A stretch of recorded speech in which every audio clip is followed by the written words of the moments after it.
Supreme Magus, Chapter 31, Kindness and Retribution. Actually, yes, many times. But I always thought those were normal fares for a healer. In the moment he said it out loud, Lit remembered how ignorant he was in the ways of the new world. There are not, Nana shook her head. Listen, little imp.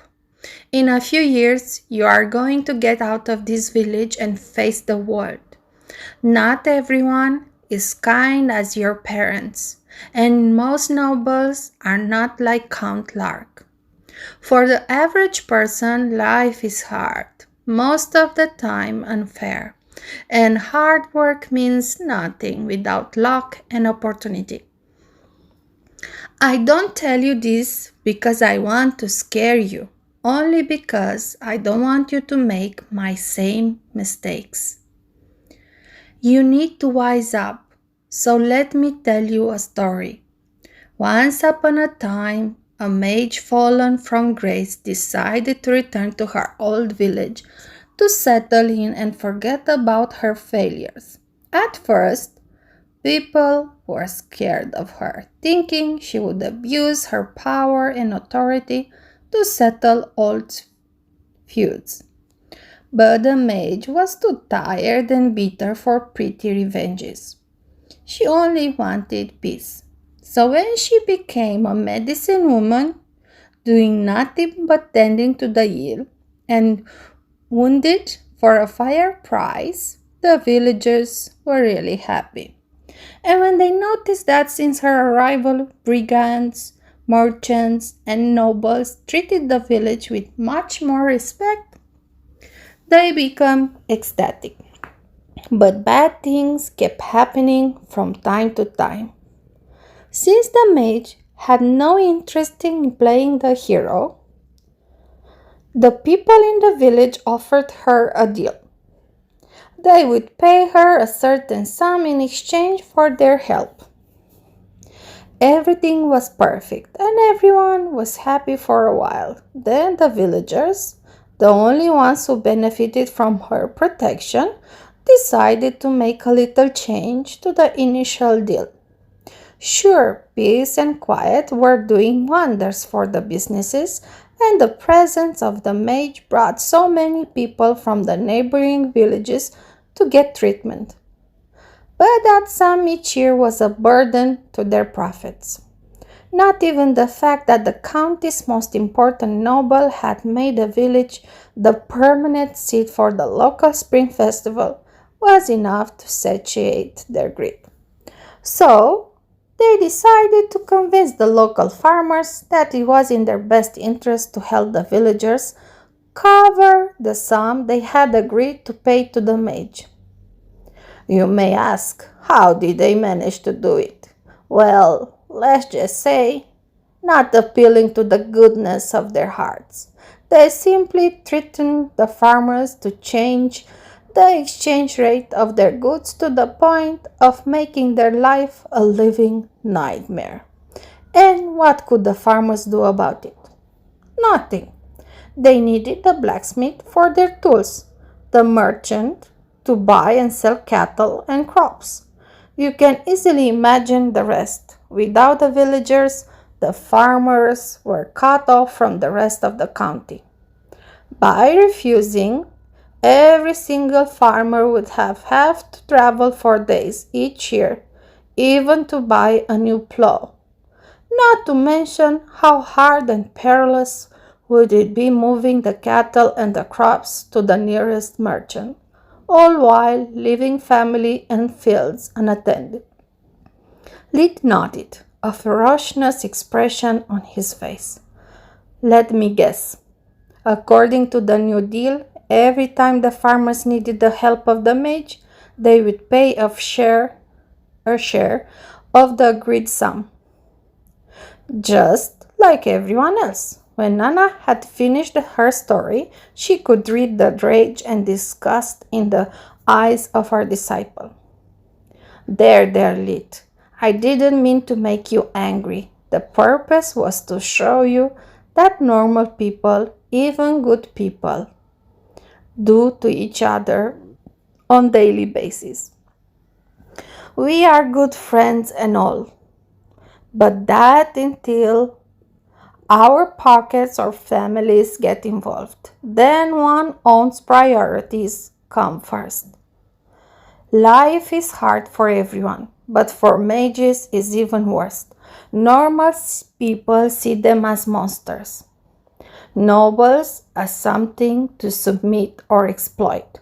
But the worst comes always from your own. Even in the magical academy, you will find hidden ranks, hierarchy, and the competition will be tougher than you can imagine. The pressure both families and teachers put on those poor kids quickly turns them into ferocious beasts. They get measured, judged, and looked down upon for every mistake they make. Social status, wealth, talent, the more they have, the higher the expectation from them. Lid was starting to get confused. So, do you want me to go easy on them? To don't judge hastily? To try making friends rather than enemies? He was inwardly scoffing.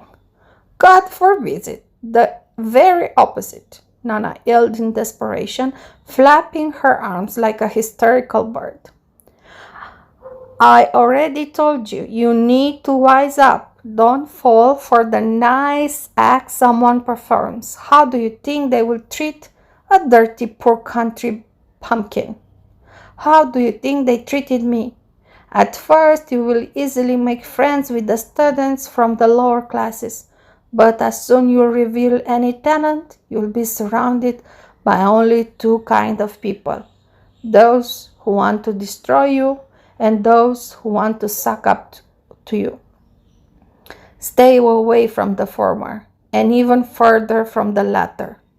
Otherwise, you'll end up like me, naively believing to have lots of important friends until you make one single mistake and they pile up on you like everyone else, leaving only scorched earth around you.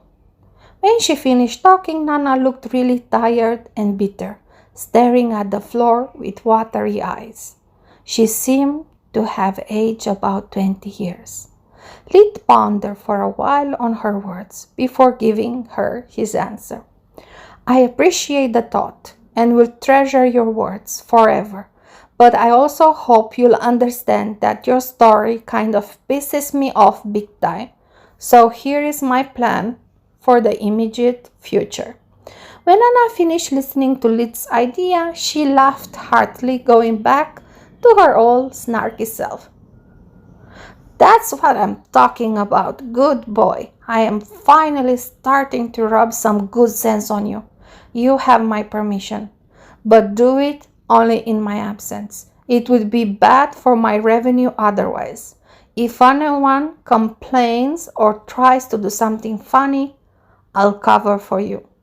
In the following months, Lid had to prove time and time again his magical skills as a healer before Nana gave him a Tier 2 spell book to learn from. This allowed him to expand his official skill set and be recognized by the people of Lutia as a true healer. Lid was finally able to enact his plan. Nana wasn't always at her home office. Sometimes she had personal business to attend, but most of the times it was because she had to do house calls for patients that cannot be moved. During those times, Lid was in charge of everything. Those who could afford to would wait for Nana to return. Lid was still 6 years old after all. He didn't seem trustworthy enough to put someone's life in his hands without Nana's supervision. But emergencies couldn't be planned, so there was always someone desperate enough to come for his help. His first real patient ended up to be Lukach, Rizal's youngest brother. He was just a toddler, so his mother Lisa had a terrified expression when she brought him in. Lukács was crying desperately, his left arm purple and swollen, bent in a natural angle. Lid had even finished pulling the curtain to give them some privacy that Lisa laid Lukács on the bed and started to beg for Lid's help. "It's all my fault. I'm so stupid. I was cradling him in my arms while preparing lunch when he started squirming and fell. Can you please help my baby?" Lid quickly waved his fingers into a venire ratu. A small wisp of light danced around the baby before penetrating his chest. The light spread it to all his body, becoming dimmer around his chest and left arm. Immediately after, Lid faked a venire lacat. Guided by his willpower, the light magic first dulled the pain, then it made the bone fragments reattach themselves to the rib cage and the arm. Lid used his invigoration breathing technique on the baby, using the imaging it provided him to make sure that the bones were perfectly healed and aligned before interrupting the spell. He had a broken arm and cracked ribs, but now is good as new. Lukács was still crying, but now he was moving both arms, his skin pink and with no traces of bruises. Lisa sighed in relief, taking Lid with a deep bow before handing him the money. It was Nana's usual fare, 4 copper coins, enough for a family of 4 to eat well for one day. Lid took only 2, what she would have paid without the village protection tax. Seeing that she was confused, Lid whispered, "I know about the deal with the villagers, and I'm not Nana. I protect no one. Also, us farmers need to stick together. Am I right? Please keep your lips sealed about it. Otherwise, the next time I will be forced to ask you for the full price." Lisa was shocked, her eyes watery. She did not know what to say. "Then can I ask you to check my leg too? It hurts from a while, and the pain is not getting any better over time." "Is that how the little Lukács managed to slip away?" Lid asked. "Yes. A few weeks ago, I took a bad fall while repairing a hole in the roof. At first, it didn't hurt much, and with a baby, we could not afford a visit for every small thing." Lid used invigoration again, using the injury detection spell as a cover. "Damn it, her leg is badly cracked. It's a miracle she was still able to walk without a limp." After healing her, Lid was conflicted about taking the rest of the money. He could see Elena in her. All the sacrifices his family had made just for keeping Tista alive were always vivid in his memory. Lid couldn't avoid empathizing with the daily struggles his neighbors had to face every day, perceiving them as real persons like him instead of diminishing them as trash like he always did those he killed in the past. Luckily, Lisa took the choice for him, handing the money and opening the curtain before he could say a word. "What a proud woman, truly deserving my respect.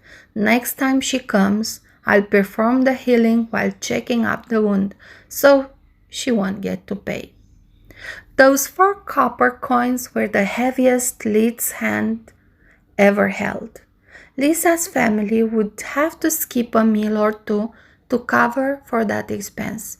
From that day onward, Lid would do the same thing for all the farmers, always prompting them to silence. Soon, his reputation grew wildly outside the village borders. Inside those same borders, though, things were quite different. On another occasion, when Nana was called away, another kind of patient walked in. It was Rankin, merchant and richest man in the village. barging in while carrying his son on a makeshift stretcher with the help of one of his assistants. "Nana, where in the nine hells is that wretched healer when you really needed her?" "She is away at the moment." Lid moved forward, making way for the stretcher. The boy was around 15 years old. His black hair stood out on his pale face. He was bleeding from his leg, despite the wound was tightly wrapped up. "Where is she?" Rankin yelled. "The man repairing the Cullen Bridge had an accident. She will be back on the afternoon at best." "You idiot! Can't you see my son is dying? I do not have that much time." Lit snorted in annoyance. "If you have to yell and be rude, that's the door. If you want me to take care of him." Lit extended his right hand while pointing with the left at the sign on the wall that said, "Payment up front, no refunds." "Paying you? What are you for?" "Almost 6.5. Again, if you aren't going to pay, make space for real clients. If you want miracles, feel free to pray. But do it outside." Lid's tone was stone cold. Okay, Rankin gave up. "Here is your goddamn 4 copper coins." "8. Lid stopped him before he could take the money out of his pouch. "That's clearly a deep wound. Required 2 tier 2 spells, if not even a tier 3. Either way, the price is set to 8 copper coins." Lid pointed to another sign stating the price. "Check up. 1 copper coin. Tier 1 spell, plus 1 coin. Tier 2 spells, plus 3 coin. Tier 3 spells, plus 7 coins." "But those are Nana's prices. You are not Nana." "Really?" Lid mimicked his master's snarky tone. "What gave me away? The age? The height? The gender? You are really perceptive, worthy of a merchant." Rankin was choking on his own anger. Such an arrogant little brat. "I meant that you shouldn't ask so much. Didn't your master tell you about our agreement?" Lid just pointed to the end of the second sign, where "no discounts ever" was written in big red words. "Don't you have a heart? How can you ask so much? You are so young and inexperienced, after all." In all his years as a merchant, Rankin was proud to have never overpaid any product. He was determined to get a discount at all costs. "I could argue that I just don't think you ever gave a discount to someone just for pointing out your age or likability. Also, which one of us here is bargaining on his own son's life? I doubt all healing magic in the world would do him any good once he bleeds out." Finally, remembering about his beloved guard, Rankin finally paid the fee, letting Lid do his job. "What happened?" Lid asked after using Venerera to couple with invigoration, sensing a deep cut wound that missed the femoral artery by an inch. This blockhead and his idiotic best friend had the brilliant idea of practicing their swordsmanship with real swords. That's what happened. "He lost a lot of blood," Lid said after completely healing the leg. "Keep him at rest and make him eat rare meat." Later that day, when Rankin returned to complain to Nana about her disciple, she laughed hard in his face for a whole minute before shutting her door in his face.